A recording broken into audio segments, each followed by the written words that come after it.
So after a huge in-season tournament win over the Boston Celtics on Monday night to advance to Las Vegas, many are starting to buy the hype around the Indiana Pacers. However, this Pacers team really might not be as good as they look, and today I want to talk about that and break it down. If you guys enjoyed this video though, then make sure to give it a like, and if you're new to the channel, then make sure to hit that subscribe button and notification bell. So the Indiana Pacers grabbed an impressive 122-112 victory over the Boston Celtics on Monday night in Indianapolis, as they'll now advance to the semifinal portion of the in-season tournament in Las Vegas. This game had a playoff atmosphere and feel to it, no doubt, and Tyrese Haliburton continued his incredible level of play as he had his first career triple-double and became the first Pacer in NBA history to score 25 or more points with 10 or more rebounds, 10 or more assists, and 5 or more threes made, while doing that with 0 turnovers. He's also got the same amount of 25-point and 10-assist games with 0 turnovers as the rest of the NBA combined for the season. So Haliburton has clearly been incredible this season and has been taking this Pacers team to the next level. However, is their success legit, or has this just been an illusion? Looking at this Pacers team's record for the overall season, they're 11-8 and holding the 6th seed in the East currently, but they're doing that while playing the 6th easiest schedule of any team in the NBA for the season. In terms of the in-season tournament though, they have a 5-0 record. However, how difficult have the games been that they played?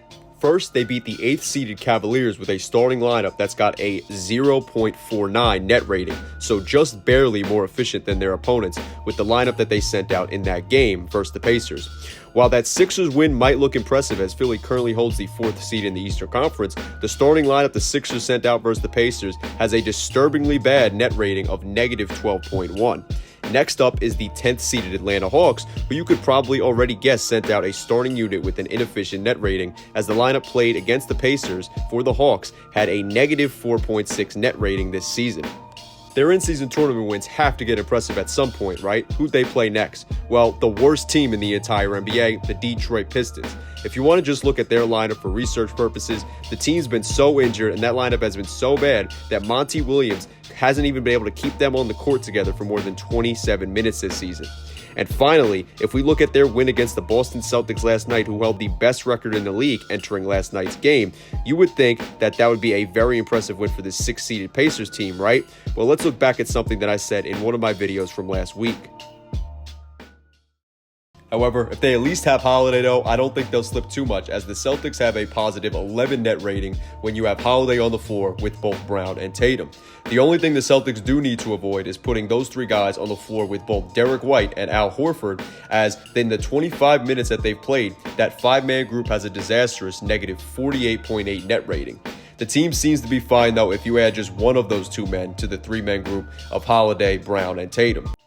So with that said, you could probably assume what lineup the Celtics sent out for the majority of the game last night. Yes, that's extremely inefficient lineup of Holiday, White, Brown, Tatum, and Horford. Sam Hauser was the only Celtics player to have an efficient night last night with his +9 rating in 22 minutes off the bench. And if we look at now a larger sample size of that Celtics lineup opposed to last week's video, they have improved a bit, but they're still getting run off the floor by their opponents, as that lineup still has a negative net rating as they come in with a negative 11 rating in 73 minutes played together. But they looked pretty great with Horford off the floor this season and those other 4 guys on the court for them, or when Tatum is out there with just Horford and Holiday. So with that said, the Celtics definitely need Porzingis back ASAP. Now listen, I'm not trying to take anything away. This Pacers team is clearly impressive. The lineup that they sent out last night has been great, as in 92 minutes played together, they have an impressive 25.7 net rating, and the Pacers as a whole on the season have the best offensive rating in NBA history. However, the games where that extremely efficient Pacers lineup has played were against the 11th-seeded Raptors, a game in which they lost, the worst team in the NBA, the Pistons, so thankfully they won that game, the 5th worst team in the entire NBA, the Portland Trail Blazers, and guess what? They lost that game. The Miami Heat, who are currently a play-in team, and the Pacers lost that game by double digits. Then last night, a Celtics team that could really use Porzingis back, or just a coach or GM that could understand that Horford simply isn't doing the job in the starting lineup. So while I didn't want to come off as a hater in this video, which I know I certainly have, I just think this Pacers team, while extremely tough, is getting a bit overrated at the moment. I'm very interested to see how they look against either the Knicks or the Bucks in their next in-season tournament game, but I'm not sure how far they'll advance beyond that game.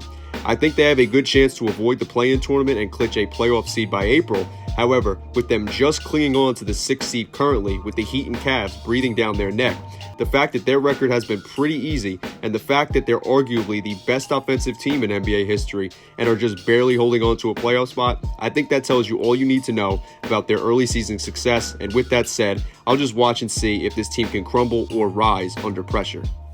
Anyway though, let me know in the comments what you think about the Pacers, any players, or any topics that I talked about today. And of course, if you enjoyed the video, then make sure to give it a like and subscribe if you're new to the channel. I'm SCJ, and I am out. Peace.